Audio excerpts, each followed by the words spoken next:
Andres, you're negative. You're always negative. You're negative again. Negative now. Here, let me see if I can summarize. And I don't know whether you want if you're still pitching those emerging markets. Are you still with Europe and emerging or other developed markets in Europe and emerging markets? Or? Well, from an asset allocation standpoint, you still yes. are. I mean, look, I'm not going to change my mind week to week, right? This is more of like year to year, even, or even year to year. No. That would not be wise to change your mind that often. Okay. So, but your basic thrust is that things have worsened as far as the prospects for a legitimate deal with China at this point, and the market's only 3% off its highs. So something's amiss there, especially with interest rates, which seem to be indicating that maybe we don't get a deal, in your view.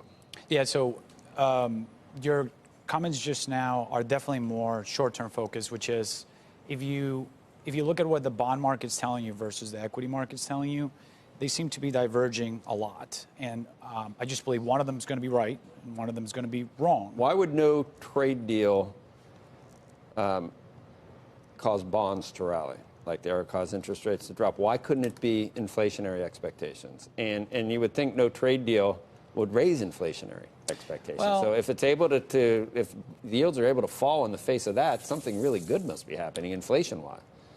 I mean, the bond yields are now at the 10 years at 2.4. I don't see that as people being optimistic on the bond market of long-term growth here in the US. So you think it's growth, not inflation. That's the ultimate argument we have every day, though. Is it indicating slow growth or low inflation? I mean, I think it's a little bit of both. I mean, we do have full employment, so you should consider inflation at some point. Having said that, we haven't really seen it, right? It's been kind of something that everyone's been worried about that hasn't materialized. But going back to your point about trade, the way that I look at it is the situation has gotten worse in trade rather than better. Right. Yet we're 3% from all-time highs in the U.S. market.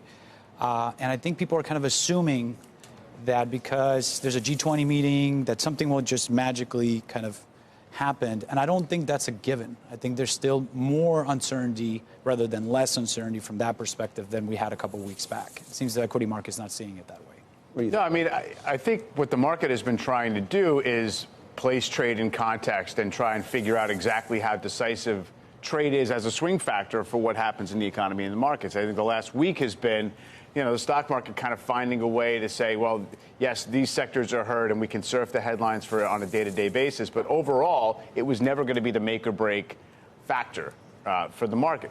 Now, the first 4 months of this year were mostly about burning off really negative sentiment, having really low yields support stock prices in certain sectors, and then waiting to see if we have the makings of a second half rebound, right? To see if we can kind of hold the market near the highs until you have second half corporate profit estimates validated.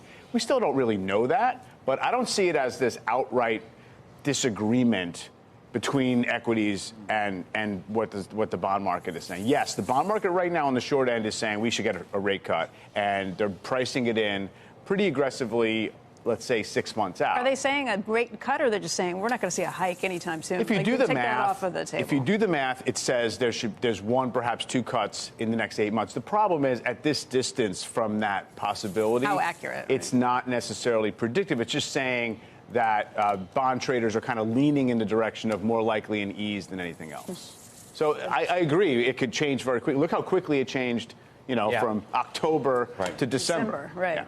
Right. So I don't know that, again, I don't think it's an outright fight. I think the credit markets, to talk about what part of the bond market you want to listen to, credit markets are okay. They're pretty firm. And I don't think that any of it is saying that one market or the other is profoundly wrong. Right. Just sometimes I wonder, though, Andres, to leave here and span the globe in other markets, it just seems like if the U.S.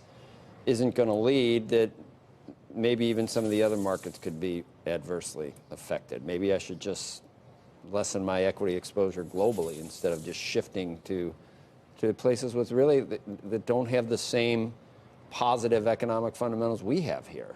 Yeah, I mean, from an economic standpoint, it's clear the U.S. has been king. So your valuation. Yes, right. So there's valuation on two fronts. One is on the equity side, but there's also the currency side, right? The U.S. dollar has been rallying for 8 years, right? So it's been a pretty good run. And emerging markets tend to basically perform well in fallen dollar environment. So that could still not play out tomorrow. It could not play out in a year. But if you have a time horizon, let's say you're retiring in 10 years and you're all in on U.S. equities, I think you might miss some opportunities to actually get some exposure internationally. Some exposure internationally. Well, of course. I mean, look, if you're a U.S. investor, you're not going to go from all U.S. equities to all U.S. emerging markets. I think the issue for a lot of investors that we see is that they have zero exposure international, right? So that's usually the battle that I have. I'm sorry? Why is that a problem? That's from a problem of diversification, right? So if all your exposure is to one market and the equity side, when the U.S. economy is roughly 50% of the global index, you're basically leaving half on the table. I know, but I mean, it seems like you would always be getting whipsawed by foreign exchange and other issues. You're always going to be a loser on it, so it's going to moderate any gains. And it's still pretty correlated with equities here. Why not do what Andrew did? Buy some Bitcoin, something totally non-correlated, right? Well, I mean, look, I bought the Bitcoin. I know, you're killing you. In the mid-2000s, U.S. badly lagged the rest of the world. There was this kind of emerging markets, commodities, and credit boom. There were some specific circumstances about that. But there have been phases. If you think of trade talks and being potentially more painful on a big emerging market like China, yeah. I mean, it's hard to kind of think.